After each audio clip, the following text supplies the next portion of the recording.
이다라는 제목으로 유현목 목사님께서 말씀 전해 주시겠습니다. 오늘부터 시작하는 영성훈련 이제 마지막 시간입니다. 오늘 영성 분별과 영성 지도라는 주제로 오늘 말씀을 나누게 되었고요. 이제 다음 주부터 이제 8월부터 10월까지는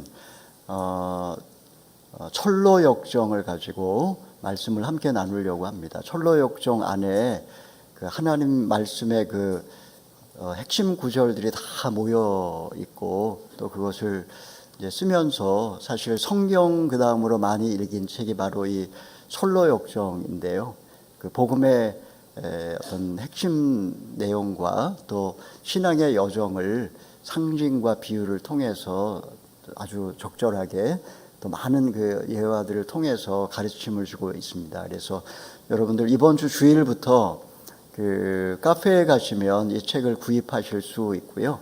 또 직접 뭐 이렇게 온라인으로 구입을 하셔도 됩니다. 그리고 요 책인데요. 요 옆에 또 그 포스터도 올라와 있습니다. 요 책 가지고 하시는데 홍성사 책으로 구입을 해주시면 좋을 것 같아요. 왜냐하면은 유튜브에 들어가시면 요 홍성사의 요 책을 가지고 더빙을 한 게 있습니다. 어떤 작은 교회에서 요 책을 더빙을 해서 올려놨습니다. 그래서 무료로 이용하실 수 있으니까 같이 더빙한 거 들으면서 읽으면 훨씬 더 수월할 거고요.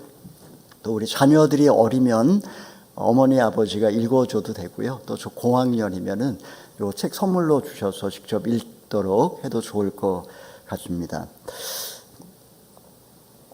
이 시간에 말씀하옵소서 종에 듣겠나이다 라는 주제로 오늘 영성 분별, 다음에 영성 지도 이런 주제로 오늘 말씀을 나누고 다음에 함께 기도하도록 하겠습니다. 사막의 교부들의 금원집을 모아놓은 책이 있습니다. 한국어로도 많이 번역이 되어 나와 있는데요. 근데 여기에 보면 한 일화가 나옵니다. 실제로 있었던 인물에 관한 이야기입니다. 한 수도사가 이제 2명의 제자가 있었습니다. 근데 그 2 제자가 이 스승을 찾아왔습니다. 근데 한 사람이 질문을 합니다. 금식하는 것이 옳습니까? 다른 사람이 또 묻습니다. 금식하는 것보다 차라리 돈을 가난한 사람에게 자선하는 것이 더 옳지 않습니까? 이렇게 물었습니다.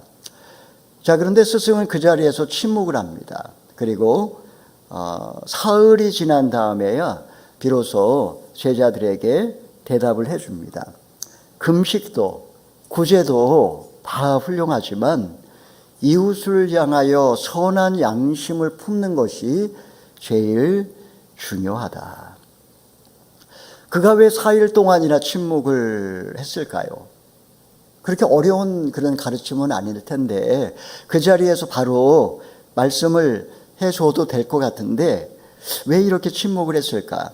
그것은 자신의 생각을 하나님의 음성으로 변질시키지 않으려는 기다림이라고 할 수가 있습니다. 영성 지도할 때 아주 중요한 그런 태도라고 할 수가 있습니다. 우리는 오늘날과 같은 이런 시대에는 빠른 답을 원합니다. 문자 보냈는데 답 없으면 막 기다리고 계시잖아요. 근데 오히려 그런 어떤 그 조급함 이런 것들이 하나님의 역할을 빼앗아 갈 수가 있습니다. 사실은 기다림 속에서 우리는 많은 그런 유익을 얻을 수 있음에도 불구하고 기다림의 시간이 어느 순간부터 우리의 삶 속에 사라져 버렸습니다. 우리 안에는 사실은 하나님의 음성만 들리는 것이 아닙니다. 하나님이 성령으로 우리 안에 내주하시지만 하나님의 음성만 세미하게 들리는 것이 아니라 인정받고 싶은 욕망도 있고 실패를 피하려고 하는 두려움도 있고 오랫동안 해결되지 않은 인생 문제와 상처도 있고 또 나에 대한 다른 사람의 목소리도 내 안에 여전히 남아있기 때문에 우리가 분별을 해야 되는 겁니다. 영성 분별이란 내 마음에 내 머릿속에 떠오르는 생각 하나님이 말씀하셨다 이렇게 이야기하는 것이 아니라 하나님의 임재 가운데 머물면서 하나님께서 지금 내게 무엇을 행하고 계시는지를 알아차리는 것 이런 것이 영성 분별이라고 할 수가 있습니다. 그 예수제자학교 JDS에서 하나님의 음성 듣기를 하는데요. 처음에 이제 수업을 하고 난 다음에 실습을 하고 아울리치를 가면 엄청난 시행착오와 갈등이 있습니다. 왜냐하면 다 하나님의 음성을 들었다는 거예요. 그러면서 이제 막 갈등이 일어나고 싸우기도 하고 막 또 아울리치 갔다가 혼자 돌아오기도 하고 이런 일들이 벌어집니다. 왜 그럴까요? 영적인 분별을 우리가 정확하게 못하기 때문에 그렇습니다. 오늘의 주제는 영성분별과 영성지도입니다. 자, 제가 그 삼각형 그 차트를 하나 만들어 봤는데요. 영성분별은 뭘까? 지금 하나님이 중심에 계시고 동반자가 있고 지도자가 있습니다. 그러니까 영성분별에서 동반자가 하나님의 뜻을 찾아가는 것이 영성분별입니다. 하나님의 뜻이 어디에 있을까? 이런 거를 이제 분별하는 거죠. 근데 영성지도는 뭐냐면 동반자가 하나님의 뜻을 찾아갈 수 있도록 옆에서 도와주는 겁니다. 근데 이때 지도자의 역할은 뭐냐면요. 내가 하나님과 긴밀한 영적 소통 가운데 있는 게 전제 조건입니다. 평소에. 그런 상태에서 내가 하나님의 음성을 듣고 동반자에게 그것을 알려주는 게 아닙니다. 그게 아니라 동반자가 하나님께 나아가서 이제 자기의 소원을 아뢰고 하나님은 또 그 동반자에게 뭐라고 말씀하시고 그래서 이 둘 사이에서 일어나는 역동을 활성화시켜서 하나님과의 관계를 깊게 만들어주는 게 이제 영적 지도자의 역할이라고 할 수가 있습니다. 요약하면 영성분별이라고 하는 것은 나에게 가장 유리한 것을 끌어내는 그런 기술이 아닙니다. 하나님께서 지금 내 삶 속에 무엇을 행하고 계시는지 그리고 나를 어디로 부르고 계시는지를 알아차리는 것. 이게 이제 영성분별이라고 할 수가 있고요. 영성지도는 뭐냐면 내가 누구를 대신해서 대신 결정해 주는 게 아닙니다. 동반자를 대신해서 내가 하나님께 나아가서 음성을 듣고 전달해 주는 점쟁이 역할을 하는 것이 아닙니다. 상대방의 삶 속에서 이미 하나님의 은혜가 시작되었는데 그 시작된 은혜의 움직임을 알아차리고 그가 직접 동반자가 직접 하나님께 응답할 수 있도록 관계를 맺어주는 것 이런 것을 영적 지도라고 한마디로 말하면 중개 역할을 하는 게 바로 이제 이 영적 지도라고 할 수 있습니다. 상담과 영적 지도의 차이점은 뭘까요?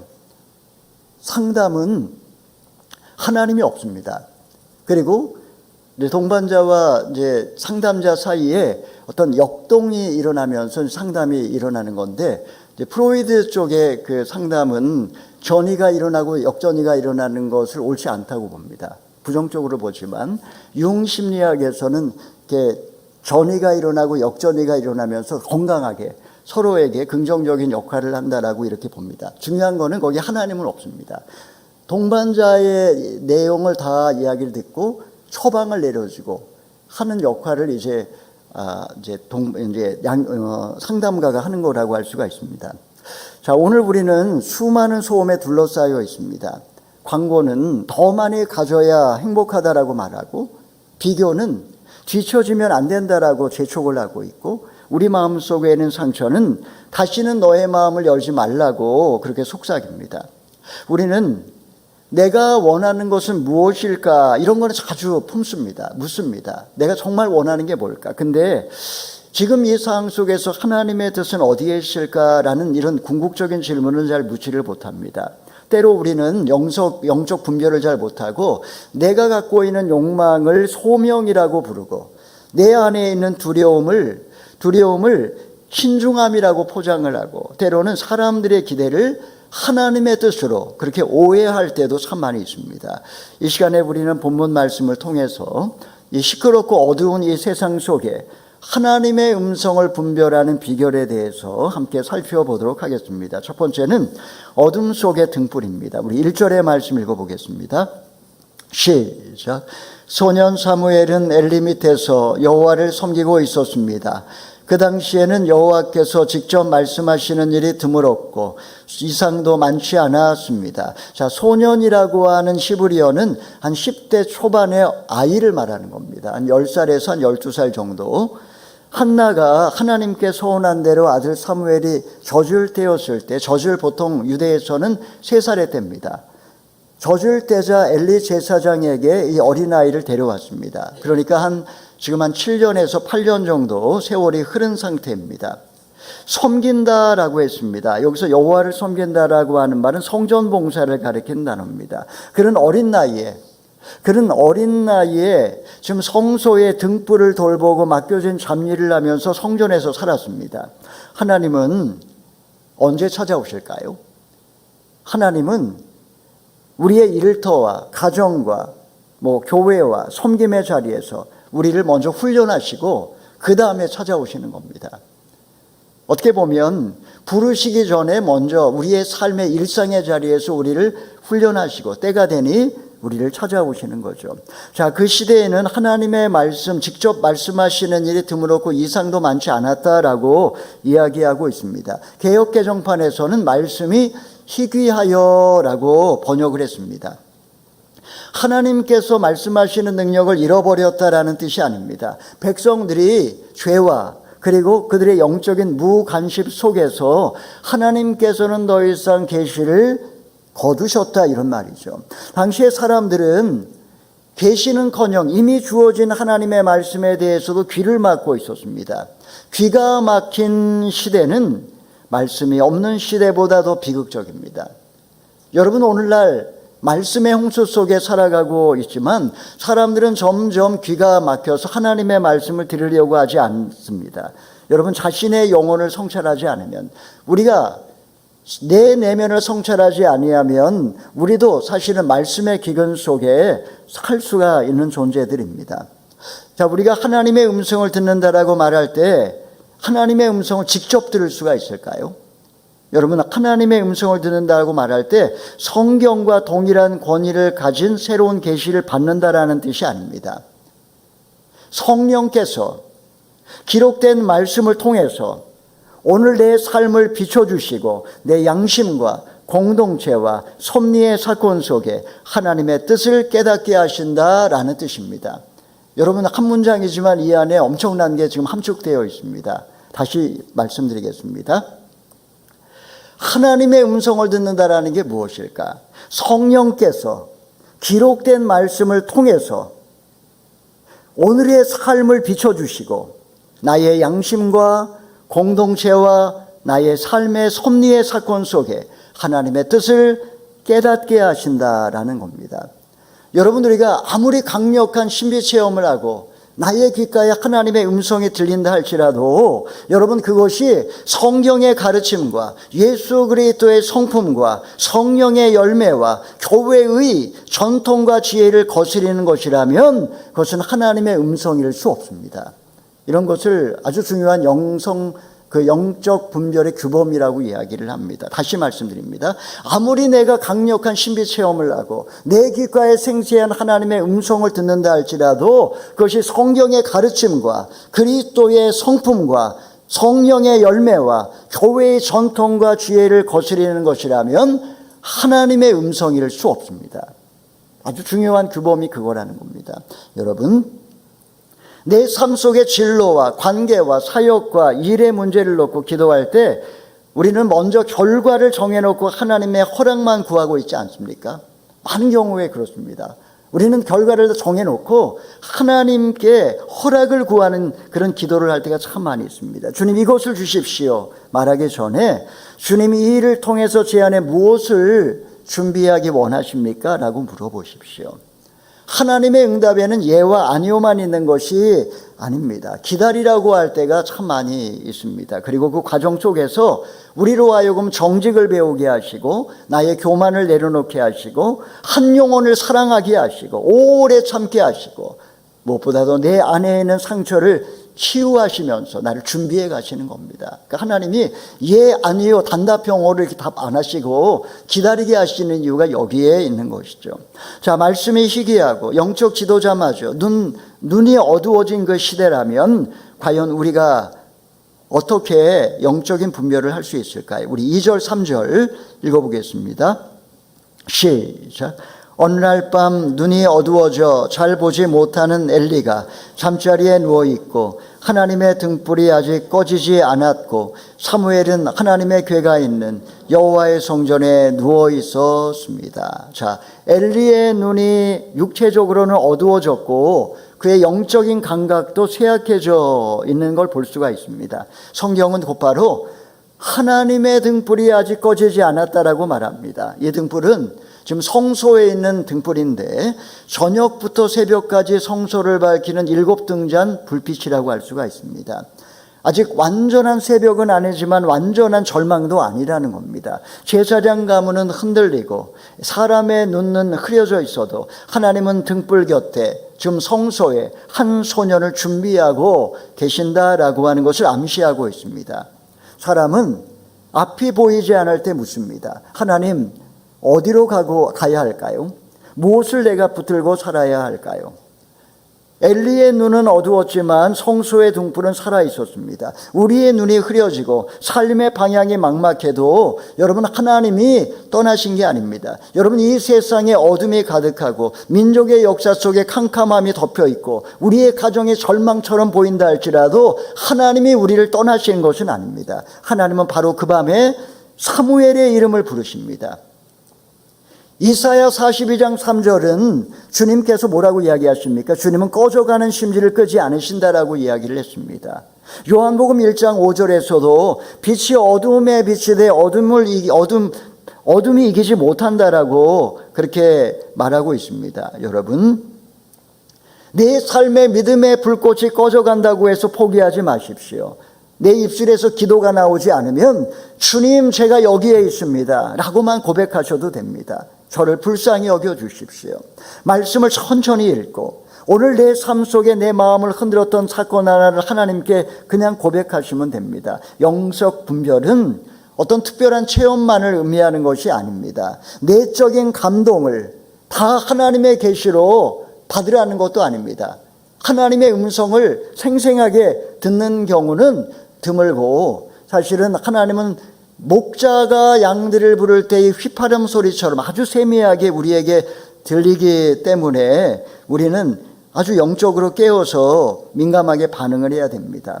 어두운 시대에 여전히 일하고 계시는 하나님, 그 하나님이 여전히 일하고 계심을 신뢰하고 그분의 임재 앞에 머물며 살아가는 삶의 태도, 이런 것이 우리에게 필요한 것입니다.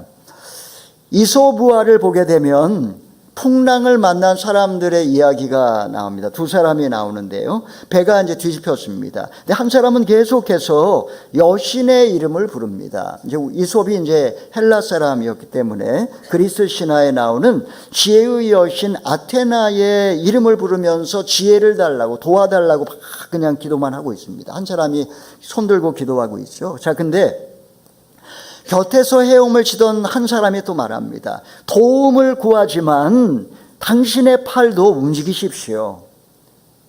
그렇게 말하고 있는 겁니다. 이 우화는 우리의 노력이 하나님의 은혜를 만들어낸다라는 뜻은 아닙니다. 다만 은혜를 기다리는 사람은 어떻게 하면서 은혜를 기다려야 되느냐, 기도만 하면 되는 것이냐, 그게 아니라는 겁니다.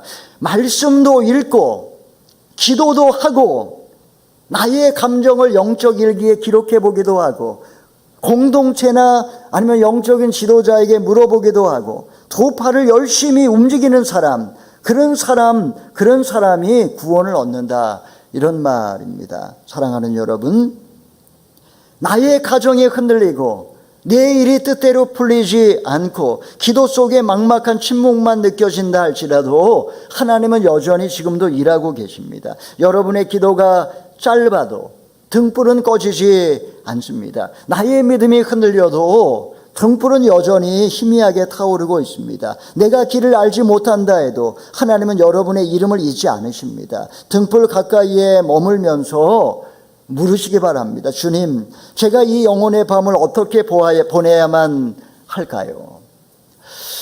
자, 하나님의 음성을 실제로 듣고도 누구의 음성인지 알지 못하고 있습니다. 우리 두 번째, 세 번의 발걸음, 우리 4절에서 7절까지 읽어보겠습니다. 시작. 여호와께서 사무엘을 부르셨습니다. 사무엘은 제가 여기 있습니다 라고 대답하고 곧 엘리에게 달려가 부르셨습니까? 저 여기 있습니다 라고 했습니다. 엘리는 내가 부르지 않았다. 돌아가서 자거라 하고 말했습니다. 사무엘은 가서 누웠습니다. 다시 여호와께서 부르셨습니다. 사무엘아. 그러자 사무엘이 일어나 엘리에게 가서 말했습니다. 여기 있습니다. 저를 부르셨지요? 엘리가 대답했습니다. 내 아들아, 나는 부르지 않았다. 돌아가서 자거라. 그때까지 사무엘은 여호와를 잘 알지 못했고 여호와의 말씀도 아직 그에게 나타난 적이 없었습니다. 서당께 3년이면 풍어를 읊는다, 이런 속담도 있습니다. 지금 7, 8년 성전에서 일을 했습니다. 사무엘은 하나님에 대해 익히 들어 알고 있습니다. 어머니 한나에게서 믿음을 배웠고 엘리 곁에서 성전의 일을 섬겼습니다. 다만 지금까지 그는 자기의 이름을 불러주시는 하나님을 경험해 본 적이 없습니다. 이제 그는 하나님에 관한 지식이 하나님과의 관계로 바뀌는 그 문턱에 지금 서 있는 거라고 할 수가 있습니다. 여러분, 우리의 마음속에도 여러 소리가 함께 들려옵니다. 인정받고 싶은 마음은 더 나아가라고 속삭이고 재촉하고, 상처받기 싫은 마음은 그 사람 가까이 가지 말라고 속삭입니다. 오래된 두려움은 하나님의 경고처럼 들리고 내 속에 강한 욕망은 마치 소명처럼 느껴질 그런 때도 있습니다. 여러분, 영적인 분별은 마음속에 일어나는 그런 소리를 하나님 말씀 앞에 내려놓고 어느 길이 나를 진정 생명의 길로 이끄는지 조심스럽게 살피는 태도, 이런 게 영적 분별입니다. 그렇기 때문에 먼저 멈추고 그리고 내면을 들여다보고 그리고 세미한 음성을 듣는 이런 태도가 필요합니다. 이런 걸 신앙적 태도, 종교적 태도라고 이야기를 합니다. 여러분, 같은 생각이 반복될 때, 여러분 생각 속에 계속 똑같은 생각이 반복될 때 그것을 하나님의 음성이라고 생각하지 마십시오. 똑같은 생각이 반복될 때 즉시 결론을 내지 마시고 그것을 기록하시기 바랍니다. 하나님의 음성을 분별할 때에 기록하고 조금 있다가 다시 한번 살펴보고, 이런 태도가 필요합니다. 지금 하나님께서 반복해 들려주시는 말씀은 무엇일까? 그 말씀 앞에 내 안에 일어나는 두려움과 욕망은 무엇일까? 이 부르심은 나를 하나님과 이웃을 더 사랑하게 하는가? 이렇게 질문을 가지고 그것에 관해서 기록을 하는 겁니다. 그리고 난 다음에 신뢰할 수 있는 리더나 아니면 공동체, 순모임 안에 한번 검토해보고 다음에 성령의 확증을 기다리시기 바랍니다. 그리고 마지막으로 분별이 늦더라도 조급하게 결정하지 마시기 바랍니다. 여러분, 사무엘은 2번이나 잘못 달려갔지만 그때마다 지금 엘리는 잘못된 처방을 내려주었습니다. 하지만 결국 하나님은 하나님의 뜻대로 사무엘을 다시 부르셨던 것이죠. 자, 엘리는 어떤 태도로 사무엘이 하나님의 부르심을 알아차리도록 도와줄까요? 우리 8절 9절의 말씀 읽어보겠습니다. 시작. 여호와께서 3번째로 사무엘을 부르셨습니다. 사무엘은 일어나 엘리에게 가서 말했습니다. 여기 있습니다. 저를 부르셨지요? 그제야 엘리는 여호와께서 이 소년을 부르시는 것을 깨달았습니다.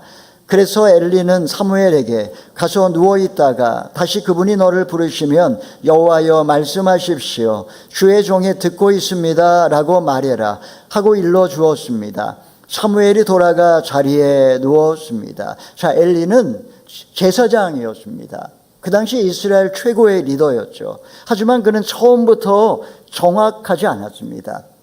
한나가 마음을 쏟아 기도할 때조차도 술 취한 여자를 오해했었던 장본인이 바로 이 엘리 제사장이었습니다. 한나의 그 사연을 다 듣고 난 다음에 그의 판단을 수정하고 그녀를 축복해 주었고, 그 축복으로 인해서 태어난 사람이 사무엘이었던 거죠. 자, 사무엘의 경험도 마찬가지입니다. 사무엘도 2번은 그냥 꿈이나 착각으로 여겼습니다. 엘리가 볼 때 꿈을 꿨구나, 아니면 뭐 착각했나 보다, 이렇게 생각을 했지만 3번째에는 조금 달랐습니다. 3번째에는 하나님이 지금 뭔가 일하고 계심을 깨달았던 것입니다.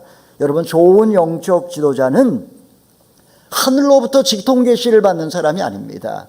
좋은 영적 지도자는 틀리지 않는 사람이 아니라 먼저 듣고 자신이 틀릴 수 있음을 인정하며 언제든지 자신의 판단을 고칠 줄 아는 사람입니다. 이런 사람이 겸손한 영적 지도자의 그런 성품을 갖고 있는 사람이라고 할 수 있습니다. 영적 지도의 주체는 누구일까요? 아까 제가 표에서 보여드린 것처럼 항상 영적 지도의 주체는 하나님이십니다. 지금 여기 이 무대에서도 하나님이 주체이시죠. 지도자는 동반자를 자기 생각에 종속시키거나 하나님의 뜻은 이것이라고 그렇게 대신 결정해 주지 않습니다. 엘리는 하나님의 음성을 대신 듣지 않고 자기 곁에 붙들어 두지도 않습니다. 뭐라고 이야기합니까? 다시 부르시면 하나님께 그렇게 응답하라고 안내해 줍니다. 좋은 영적 지도자는 내 말을 듣게 하는 사람이 아니라 하나님께서 말씀하실 때 잘 들을 수 있도록 준비해 주는 사람, 이런 사람이 참 영적인 지도자인 것입니다. 여러분, 영적 지도자는 결정을 대신 내려주는 사람이 아니라 하나님 앞에 정직하게 설 수 있도록 그렇게 도와주는 사람이라고 할 수가 있습니다. 여러분, 우리도 누군가의 엘리가 되어야 합니다.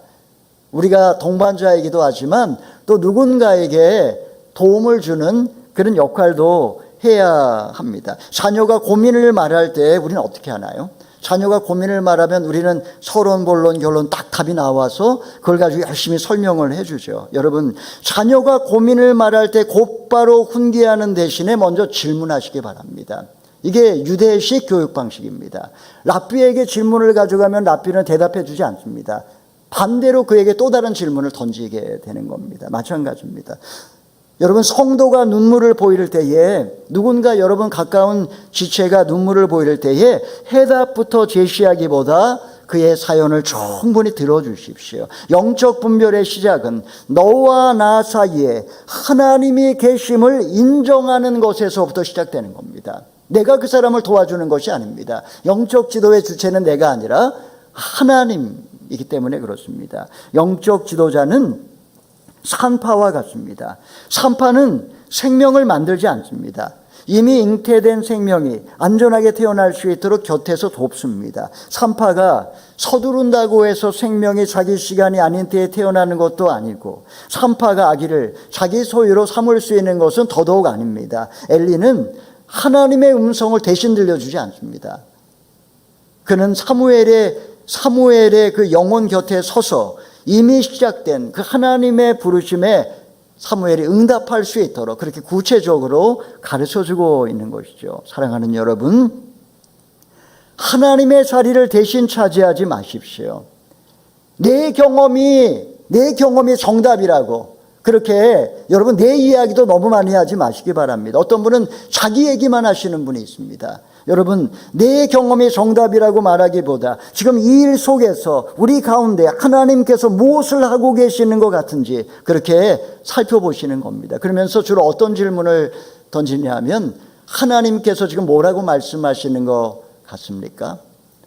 지금 하나님께서 그렇게 말씀하실 때 어떤 느낌이 듭니까? 그 느낌을 하나님께 말씀드려 보셨습니까? 한번 말씀드려 보세요. 이렇게 해서 구체적으로 자기의 내면의 감정을 하나님께 솔직하게 고백할 수 있도록 도와주는 역할을 하는 것입니다. 한마디로 말하면 동행해주고 질문해주고 경청해주고 말씀으로 비춰주고 그 사람이 하나님을 스스로 알아차릴 수 있도록 기다려주고, 이런 것이 영적 지도의 핵심이라고 할 수 있습니다. 사랑은 상대의 자유를 빼앗지 않으면서, 참된 권위는 사람을 자기에게 묶지 않으면서 하나님께 온전히 의탁하는 그런 것이 바로 참된 권위요 진정한 사랑이라고 할 수가 있습니다.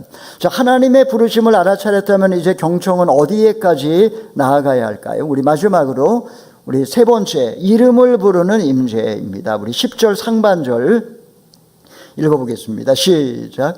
여호와께서 나타나셔서 그곳에 서서 조금 전처럼 부르셨습니다. 사무엘아, 사무엘아. 자, 하나님은 만리장천 너머에 멀리서 말씀만 하지 않으십니다. 뭐라고 성경은 이야기합니까?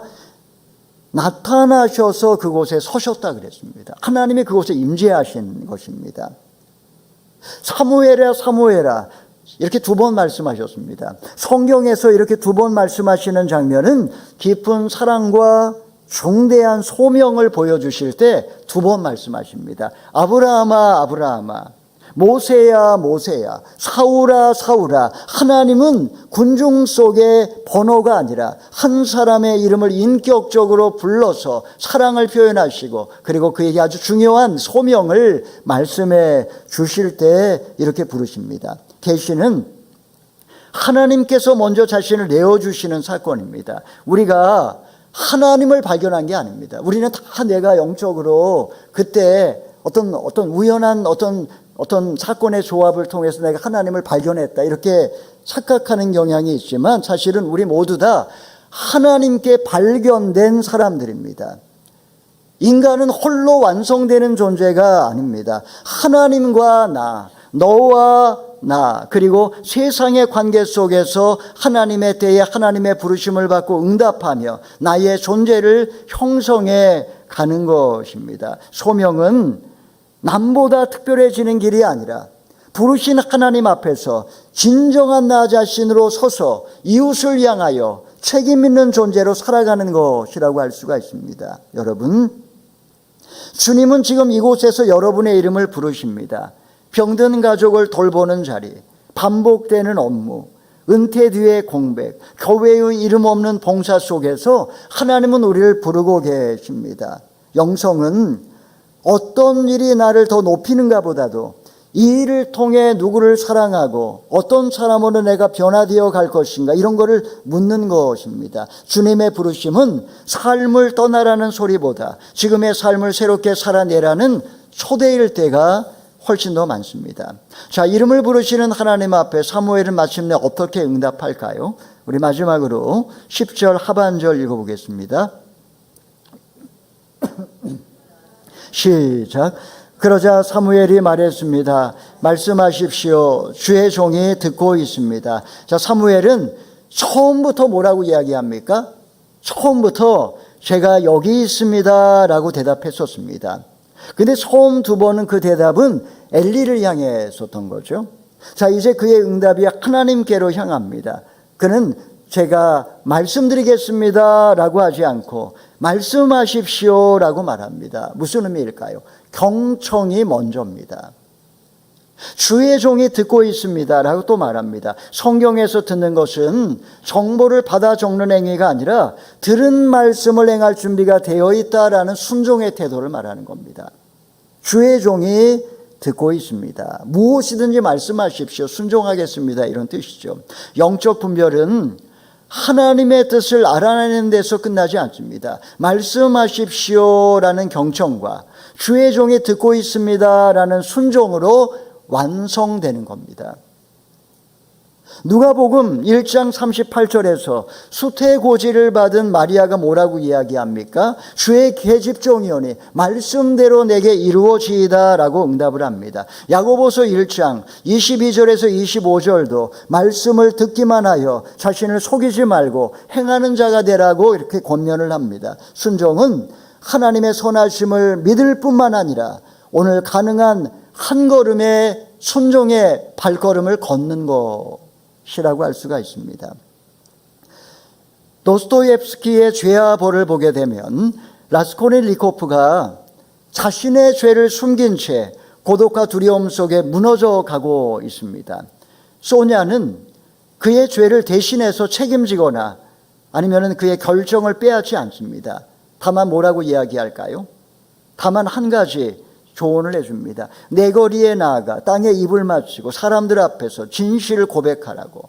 전당포 노파를 죽인 그 죄로 인해서 이 무신론자였던 라스콜니코프가 전혀 나는 그것과 상관없이 사회 정의를 위해서 올바른 일을 했다라고 생각했지만 점점 죄책감과 그 두려움 속에 서서히 죽어가고 있었던 그를 바라보면서 권면했던 이야기입니다. 자, 스스로 자백의 길을 걸어갈 수 있도록 그렇게 권면해주고, 그리고 소냐는 그 뒤를 조용히 뒤따라갑니다. 이것이 영적 지도자의 모습이라고 할 수가 있습니다. 소냐의 동행은 정답을 강요하는 통제가 아니라 한 사람이 양심 앞에서 직접 서도록 그 곁을 지켜주는 사랑이라고 할 수가 있습니다. 엘리도 사무엘 대신 응답받지 않고 그가 하나님 앞에 설 수 있도록 자기 목소리로 대답할 수 있도록 옆에서 도와주는 역할을 지금 하고 있는 것입니다. 여러분 잊지 마십시오. 우리가 하나님의 부르심을 들을 수 있는 것은 먼저 말씀이 육신이 되어 우리 가운데 예수님께서 오셨기 때문입니다. 예수 그리스도는 멀리서 길만 가르쳐 주시는 분이 아니라 우리의 어둠 속으로 친히 찾아오신 하나님의 말씀이십니다. 선한 목자 되신 예수님은 자기 양의 이름을 아시고 잃어버린 양을 찾도록 찾으시며 마침내 십자가와 부활을 통하여 선정과 사랑의 길로 우리를 인도해 주시는 분이십니다. 여러분, 오늘 본문은 말씀이 희귀하다라는 탄식으로 시작했지만 그러나 한 사람의 응답을 통하여 새로운 시대의 문이 열리기 시작했습니다. 하나님께서 먼저 말씀하셨고 사무엘은 깨어서 음성을 따라 달려갔고 엘리는 늦게나마 하나님의 부르심을 알아차렸으며 마침내 사무엘은 하나님께 직접 응답했습니다. 여러분, 이것이 계시와 분별과 소명입니다. 하나님은 말씀하시고 우리를 부르시며 인간은 경청하고 분별하고 순종하는 것입니다. 사랑하는 여러분, 결정을 서두르기보다 하나님의 현존 안에 머무르십시오. 말씀의 빛 아래 욕망과 두려움, 나의 내면을 비추어 보고 정직하게 조명해 보시기 바랍니다. 혼자만의 확신을 절대화하지 마시고 영적 지도자나 아니면은 내가 잘 따르는 그런 리더나 아니면은 공동체와 함께 나누시고 어떤 사람에게도 그러나 하나님의 자리를 넘겨주지는 마십시오.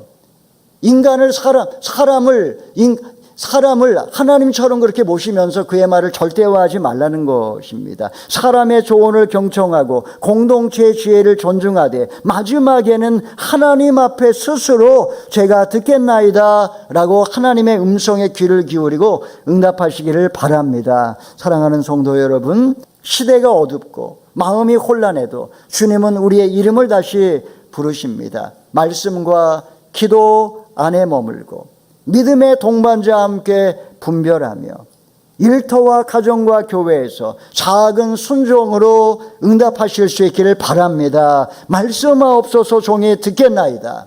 이 고백이 오늘의 예배를 넘어 가정과 일터와 교회에서 살아있는 순종이 되시기를 주님의 이름으로 축원합니다. 아멘.